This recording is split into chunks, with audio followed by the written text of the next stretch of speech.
এই ভিডিঅ'টো 14 ডিচেম্বৰৰ অৰ্থাৎ 14 ডিচেম্বৰে আছিলে আমাৰ বিবাহ বাৰ্ষিকী।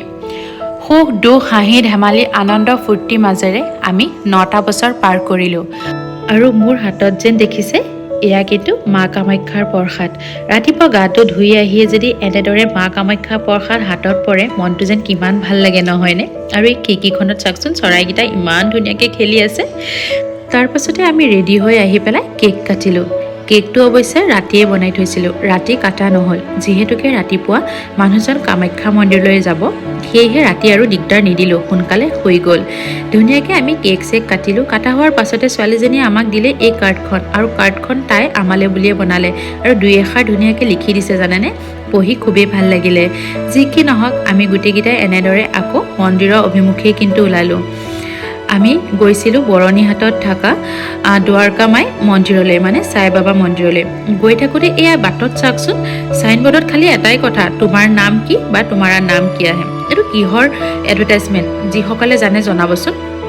আমি এনেদৰে আগবাঢ়ি গ'লোঁ আৰু ইতিমধ্যে মন্দিৰো পালোঁগৈ।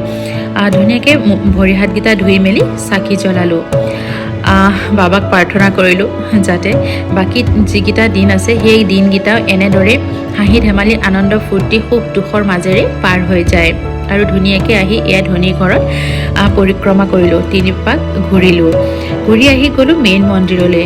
আৰু মেইন মন্দিৰৰ ভিতৰৰ ভাগ যেন ইমান ধুনীয়া, আৰু এয়া কিন্তু লগতে আমাৰ শিৱ বাবাৰো দৰ্শন হ'ল। যি কি নহওক আমি ধুনীয়াকৈ পূজা কৰিলোঁ, আহি আকৌ শিৱ বাবাক পানী দিলোঁ, আমি সকলোৱে দিলোঁ। খুব ধুনীয়া এটা পৰিৱেশ জানেনে।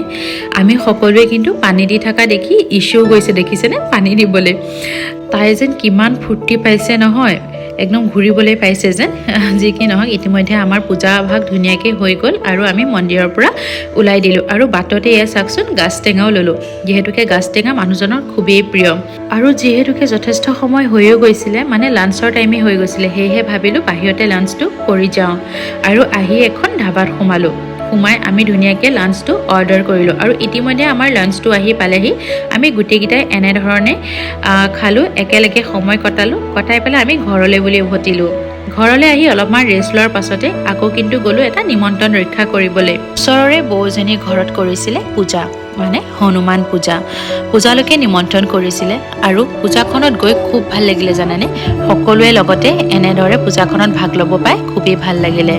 যি কি নহওক আজি আমাৰ এই বিশেষ দিনটো এনেদৰেই পাৰ কৰিলোঁ, খুব সুন্দৰকৈ পাৰ হৈ গ'ল। আৰু পূজাখনো শেষ, আৰতিও হ'ল। আজি যদি মোৰ ভিডিঅ'টো ভাল লাগিলে তেনেহ'লে লাইক এটা কৰি দিব। Thank you, bye by.